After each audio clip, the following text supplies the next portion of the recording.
Problem solved by Jan Thomas. Uh-oh, this is a problem. Problem? Did I hear someone in there has a problem? Well, here I am. Porcupine Pete, your problem-solving porcupine. Wait, I have a problem-solving porcupine? You sure do.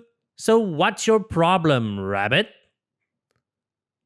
Well, my room is so messy. I can't even go hippity hoppity. See? Can't go hippity hoppity. I can solve that problem. First, I'll get all your shirts and fold them very carefully. Oh, that sounds good. Then I'll feed them to the goldfish. Wait, what? Problem solved. But my shirts go here. Next, I'll get all your blocks and stack them very high. Then I'll flush them down the toilet.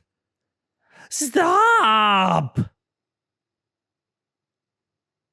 You can't flush blocks down the toilet, Porcupine Pete. Oh, you are right. What was I thinking? I really don't know. I'll flush this truck down instead.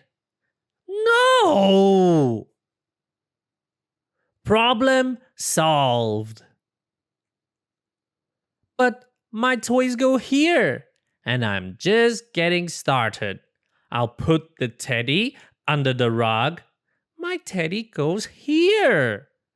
These stinky socks in the bed. My socks are not stinky. This picture in the tub. This picture goes here. And this trash can on my head. Okay, I give up. Now I'll take this newspaper. Newspaper? Wait! Look, there are problems on Mars. Oh, the scientists need a problem solver on Mars. They need you. But if I go to Mars, who will solve your problem, Rabbit? Well, it's not really a problem anymore, is it? Okay then, Rabbit. I'm off to Mars. Great! See ya, Pete. Problem solved. I'll throw these thingamajigs in the trash can. Doesn't the rover need wheels? The end.